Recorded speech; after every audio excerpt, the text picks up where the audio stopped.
la question santé d'Europe 1. Patrick Roger.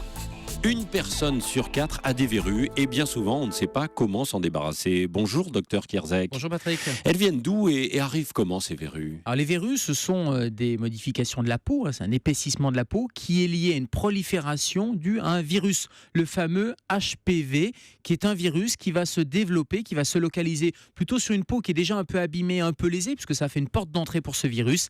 Et l'environnement chaud, humide, donc cet été avec les piscines notamment, on imagine que tous les facteurs sont réunis pour développer ces verrues sur les mains, sur les pieds ou à tout endroit du corps. Oui, en général ce n'est pas douloureux les verrues. Eh bien c'est faux Patrick, parce que bon la verrue peut faire mal, et notamment les verrues plantaires, on les a tous expérimentées. Les verrues plantaires peuvent faire mal quand on appuie. C'est d'ailleurs la différence entre un corps au pied et une verrue. Un corps au pied, quand vous allez appuyer dessus ou le presser, ça ne fait pas mal, alors que la verrue va faire mal. Et puis quand elles sont multiples, ces verrues, parce qu'elles peuvent se multiplier, là aussi elles peuvent être responsables de douleurs. Oui, il y a une différence d'ailleurs entre les verrues plantaires et puis les autres alors ces verrues sont toutes liées à l'HPV, à ce fameux virus, mais il n'y a pas franchement de différence. Alors les verrues communes, elles sont plutôt localisées sur les doigts ou sur le dos des mains. Elles peuvent aussi se situer sous les ongles. Et puis il y a les verrues plantaires qui sont généralement plutôt des verrues uniques, qui sont manifestées par un anneau de corne. Et il peut y avoir un peu des vaisseaux sanguins. Et ce sont surtout les verrues plantaires qui vont faire mal pour des raisons mécaniques, parce qu'on va appuyer avec les chaussures, bien sûr. Oui, alors c'est extrêmement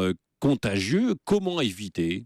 C'est viral, donc oui, c'est contagieux. C'est contagieux par les autres. C'est-à-dire que vous allez vous contaminer de manière indirecte à la piscine avec les sandales, parce que le virus va se localiser dans le pédiluve ou sur les bords de piscine ou dans les sandales. Donc si vous prêtez notamment les enfants les chaussures, c'est un risque de contamination. Et puis il y a un autre risque qui est l'autocontamination. Si vous avez le mauvais réflexe de gratter et sur les doigts, vous pouvez transporter du virus. Et c'est pour ça qu'à partir d'une verrue, vous pouvez arriver à avoir plusieurs verrues. Donc un des bons réflexes de prévention, c'est d'éviter de marcher pieds nus par exemple à la piscine, mais d'avoir des sandales, ses propres sandales, qu'on ne va pas prêter aux petits camarades. Alors ensuite, docteur Kierzek, comment faire pour s'en débarrasser? Il faut les brûler, les gratter, les opérer? Alors il y a plusieurs moyens de s'en débarrasser. Il y a des moyens que vous pouvez trouver en pharmacie. Alors, ce sont des moyens physiques. Vous avez des médicaments qui sont des verrucides, qui vont aller tuer la verrue et qu'on peut appliquer. C'est une espèce d'occlusion, de pansement occlusif pour pouvoir limiter les effets et diminuer cette verrue. Et puis il y a des moyens, la cryothérapie, le froid,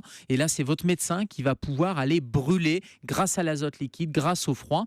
Évitez à tout prix de gratter ou de couper. Vous savez, on a parfois le mauvais réflexe de prendre un petit bistouri, une petite dangereux, lame. ça. Oui, c'est dangereux, ça peut faire saigner, et puis surtout c'est un facteur d'autocontamination, et vous risquez plutôt de répandre les verrues plutôt au contraire de les limiter. Oui, certains parlent aussi de la technique du laser, mais Alors oui, il y a le laser, il y a surtout le froid, et puis il y a l'acide salicylique, comme l'acide salicylique qui va venir, c'est un acide qui va venir détruire cette verrue. L'acide salicylique, par contre, est contre-indiqué chez les enfants de moins de 2 ans, et puis chez les personnes diabétiques. On sait que les personnes diabétiques souffrent de problèmes vasculaires périphériques, ont les pieds qui sont très fragiles, et puis on déconseille aussi l'acide salicylique chez les femmes enceintes. Bref, consultez pour des verrues avant d'aller manipuler, demandez avis à votre pharmacien, voire à votre médecin. merci docteur Kierzek et à demain donc Gérald. À demain Patrick. La question santé tous les matins sur Europe 1, 7h-5.